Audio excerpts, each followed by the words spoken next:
આપણે દ્વારિકા મહિમાની અંદર આગળ વધીએ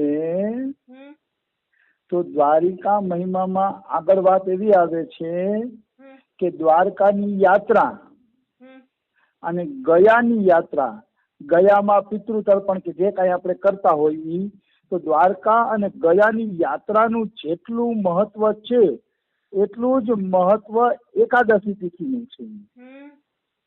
મતલબ કોઈ એકાદશી તિથિનું વ્રત કરે છે તો દ્વારકા જવાનું જે ફળ છે અને ગયા યાત્રાનું જે ફળ છે એ ફળ આ ભક્તને પ્રાપ્ત થઈ જાય છે, નિશ્ચિત રૂપે પ્રાપ્ત થઈ જાય છે. એમાં કોઈ એટલે કોઈ શંકા નથી. એકાદશીની વ્રતનું એટલું મહિમા છે. પછી કહે છે કે જે એકાદશીનું વ્રત કરે છે અને દ્વાદશીના એનું પારણ કરે છે એ વિષ્ણુ ભગવાનના પરમ પદની પ્રાપ્તિ કરી લે છે. મતલબ ભગવાનનું પરમ પદ એને પ્રાપ્ત થાય છે, ભગવાનનું ધામ એને પ્રાપ્ત થઈ જાય છે જે લોકો એકાદશીનું વ્રત કરે છે. પછી શું કહે છે? એકાદશીનો ઉપવાસ કરવાથી ઘરની અંદર જ તીર્થ સેવનનું ફળ મળી જાય છે અને તપસ્યાનું અનુષ્ઠાન કરવાનું ફળ મળી જાય છે અને એ ભક્તને મોક્ષ પ્રાપ્ત થઈ જાય છે. મતલબ એક જણો માનો તીર્થ યાત્રા કરે છે અને એક જણો એકાદશીનું વ્રત કરે છે તો બેયનું ફળ હરખું થશે.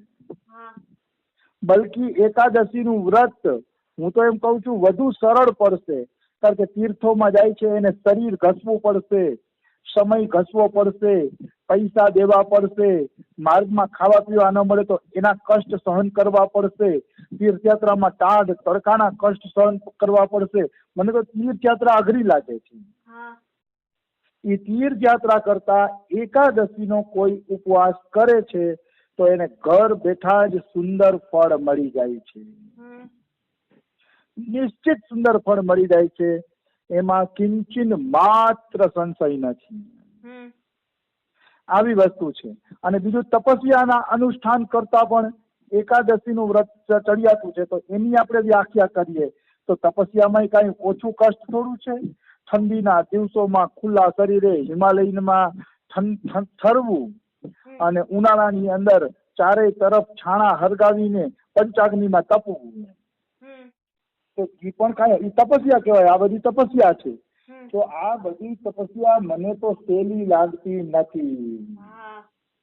આ તો બધી કઠિન વસ્તુઓ છે અને આવી કઠિન તપસ્યાઓ અને આ વ્રતને એ કરવા છતાં પણ એકાદશીની તુલના એ નથી. અને એકાદશીના વ્રતમાં શું કષ્ટ છે? તમારે ફળાહાર કરવાનું કે દૂધ પીવાનું કે જે કઈ કરતા હોય એ કરી અને આખો દી ઠંડા છાંયે ઘરની અંદર ભગવાનની કથા વાંચવાની, ભગવાનના નામ જપ કરવાના, ભક્તો હારે હરિચર્ચા કરવાની, કાં તો કીર્તન કરીને નાચવાનું. તો એકાદશીના વ્રતમાં કોઈ કષ્ટ નથી દેખાતું, કારણ કે ઘરની અંદર જ કરવાનું હોય છે અને ભક્તોની વચ્ચે કરવાનું હોય છે. એટલે એમાં મને કોઈ કઈ જાજુ કષ્ટ નથી દેખાતું. એના કરતા તીર્થયાત્રામાં તપસ્યામાં વધુ કષ્ટ મને દેખાય છે. એટલે મનુષ્યએ એકાદશીનું વ્રત જ કરવું જોઈએ, તીર્થના ચક્કરમાં કે તપસ્યાના ચક્કરમાં પડવું જોઈએ નહીં. પછી કે છે એકાદશી વ્રત દ્વારિકાપુરી, ગંગા, ગયા અને ગોવિંદના દર્શન, ગોમતી એના દર્શન, ગોકુળ એટલે ગોકુળના દર્શન, ગીતા અને ગોપીચંદન, આ બધી વસ્તુ જગતમાં દુર્લભ છે. જો કોઈ મનુષ્યને મળી ગઈ તો માનવાનું કે એનો બેડો પાર થવાની તૈયારી છે. હવે આપણે આની વ્યાખ્યા કરીએ. આ બધાને દુર્લભ એટલે કીધા કે જો કોઈને એકાદશી વ્રતમાં શ્રદ્ધા થઈ જાય તો માનવાનું કે એ જીવ ભગવાનનો પ્યારો છે, તો જ એને ભગવાનની પ્યારી પ્યારી એકાદશીમાં મતલબ પ્રીતિ થાય છે. એટલે એકાદશી વ્રતમાં પ્રીતિ થવી દુર્લભ છે. બહુ ભાગ્યશાળી ને ભક્ત જીવને જ એકાદશી વ્રતમાં પ્રીતિ થશે. પછી એવું દ્વારકાપુરી એટલે ભગવાનનું ધામ. ભગવાનના ધામની મહિમા સાંભળીને કોઈને પ્રીતિ થાય કે મારે પણ દ્વારિકાના દર્શન કરવા છે, વ્રજના દર્શન કરવા છે, એવી જો પ્રીતિ ઉત્પન્ન થઈ તો માનવાનું કે વ્યક્તિ દુર્લભ છે, એ ભગત દુર્લભ છે, એના ઉપર મોટી કૃપા છે કે એને આવી પ્રીતિ થઈ. દુર્લભ છે, એમાં કોઈ શંકા નથી. પછી ગંગા, કોઈને ગંગા જવાની ઈચ્છા થઈ, ગયા જવાની ઈચ્છા થઈ તોય દુર્લભ છે.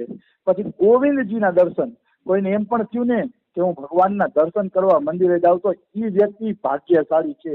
અત્યારે જુઓ આરતી પણ આપણે ઇલેક્ટ્રિક લેવી પડે છે, એનો અર્થ એમ છે કે ગોવિંદના દર્શન કરવાની વૃત્તિ જગતમાંથી ખતમ થતી જાય છે. જેને મંદિરમાં જઈને ભગવાનના દર્શન કરવાની ઈચ્છા નથી થતી, દુર્ભાગી જીવ છે. એના દુર્ભાગ્યની શું વાત કરવી. એટલે ભગવાનના દર્શનની ઈચ્છા થવી એ પણ એક દુર્લભ વસ્તુ છે. પછી ગોમતી સ્નાન પણ દુર્લભ છે. ગોકુળ એટલે વ્રત 84 કોષની યાત્રા દુર્લભ છે. અને ગીતાજી અને ગોપીચંદન આમાંય પ્રેમ થાવો એ દુર્લભ છે. જો તમને ગીતાજીમાં પ્રેમ થવા માંડે કે શાસ્ત્રમાં, ભાગવત, ગીતા, રામાયણ એવા શાસ્ત્રોની અંદર જો તમને પ્રેમ થવા માંડે તો માનવાનું કે તમે બહુ દુર્લભ ને ભાગ્યશાળી વ્યક્તિ છો. અને ગોપીચંદન એટલે લીધું કારણ કે ગોપીચંદન નું તિલક જે શરમ છોડે ને એ જ લગાડી શકે. બીજા લોકો ગોપીચંદન લગાડી શકતા નથી. એટલે ગોપીચંદન ને દુર્લભ કીધું અને ગીતા, ભાગવત આદિ શાસ્ત્ર ને પણ અહીંયા દુર્લભ કહેવામાં આવ્યા છે. તો આ તો એકાદશીની મહિમાની વાત હતી. એ મહિમા વાળો અધ્યાય પૂરો થાય છે ને જાગરણ વાળો અધ્યાય ચાલુ થાય છે. પણ પેલા એકાદશીની મહિમા વાળા અધ્યાયમાં જે ફળ લખ્યું હતું એ ફળ આપણે વાંચીએ. અત્યાર સુધી આપણે દ્વારકા મહિમાની ઘણી બધી વાતો સાંભળી. હવે એ સાંભળવાનું ફળ શું છે એ આપણે લઈએ. જે મનુષ્ય ભગવાન શ્રી કૃષ્ણમાં મન લગાવીને આ પ્રસંગને એટલે કે દ્વારકા મહિમાને કે એકાદશી વ્રત મહિમાને સાંભળે છે તો એને 1000 અશ્વમેઘ યજ્ઞનું ફળ મળે છે. પૂરા 1000 અશ્વમેઘ. અને એ નો જોતું હોય તો ભગવાનની પ્રસન્નતા મળે.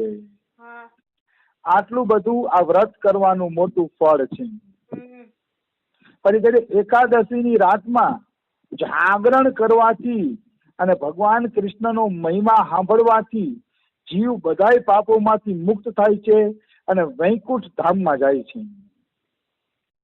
મતલબ આ જે મહિમા છે એ મહિમા જો એકાદશીના જાગરણમાં સાંભળવામાં આવે તો એ જીવ તમામ પાપોમાંથી મુક્ત થઈ અને વૈકુંઠ ધામની પ્રાપ્તિ કરી લેશે. નિશ્ચિત, એમાં કોઈ એટલે કોઈ પણ પ્રકારની શંકા નથી. પછી કે જે માનવ પ્રતિદિન આ એકાદશી મહિમા, દ્વારકા મહિમાનો પાઠ કરે છે, સાંભળે છે, વાંચે છે અને સંભળાવે છે તો એને તુલાદાનનું ફળ મળે છે. તુલાદાન એટલે ભગવાન કૃષ્ણને સોનાથી ભારોભાર જોખવામાં જે તુલાદાન કહેવાય ને એનું ફળ મળે છે. અને એકાદશીના દિવસે જો આ કથા વાંચીને કોઈને સંભળાવવામાં આવે તો એને કરોડ ગણું ફળ મળે છે. મતલબ છેલ્લે ભગવાનનું ધામ મળી જાય છે એમ કહીએ તો ખોટું નથી. આવી વાત છે. હવે આપણે એકાદશીની વ્રતમાં જાગરણનું શું મહત્વ છે એ અધ્યાયમાં પ્રવેશ કરીએ. એમાં પ્રવેશ કરીએ તો બધાય ઋષિ મુનિ ભેગા મળી અને પ્રહલાદજી પાસે ગયા. અને પ્રહલાદજી પાસે જઈને ઋષિ મુનિઓએ હાથ જોડીને પ્રહલાદજીને પ્રશ્ન કર્યો. શું પ્રશ્ન કર્યો પ્રહલાદજીને?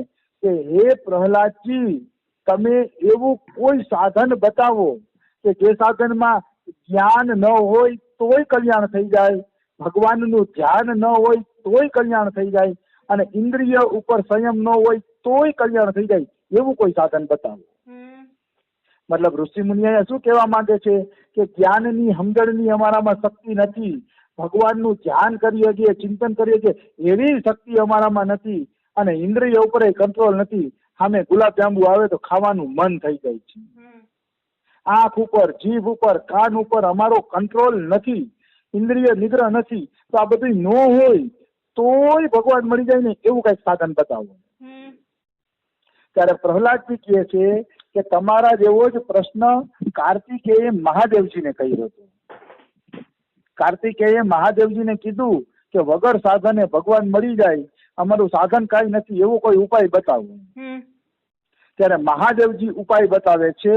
મહાદેવ કહે છે, હે કાર્તિકેય, કળિયુગમાં જે એકાદશીની રાતમાં જાગરણ કરશે અને વૈષ્ણવ શાસ્ત્રોનો પાઠ કરશે એના કરોડો જન્મોના પાપો નષ્ટ થઈ જશે.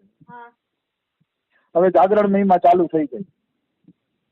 એકાદશીની રાતે જાગરણ કરીને જો કોઈ વૈષ્ણવ શાસ્ત્રનો પાઠ કરે છે, વૈષ્ણવ શાસ્ત્ર એટલે ભાગવત, ગીતા, રામાયણ અને ભક્તોના ચરિત્ર, એનો જો કોઈ પાઠ કરે છે તો એના કરોડો જન્મોના પાપો બળીને ભસ્મ થઈ જાય છે. મતલબ માની લ્યો કોઈ માનો હાવ કોઈ લૌકિક જીવ છે, બરોબર, એને જ્ઞાનની ખબર નથી, ભગવાનનું ધ્યાન નથી કરતા, ઇન્દ્રિયો પર કંટ્રોલ કાંઈ નથી, પણ 15 દિવસે એકાદશીનું વ્રત અને જાગરણ તો કરી શકે ને. આ છોકરીઓ જયા પાર્વતી ના અંતે વ્રત નથી કરતી, સંસારી હોવા છતાં જયા પાર્વતીની વ્રત તો કરી જ લે છે, તો ભક્ત 15 દિવસે એકાદશીનું વ્રત કેમ ન કરી શકે? કરવું જ જોઈએ, અને જાગરણ પણ કરવું જોઈએ. ભલે 12 વાગ્યા સુધીનું થાય પણ જાગરણ જરૂર કરવું જોઈએ.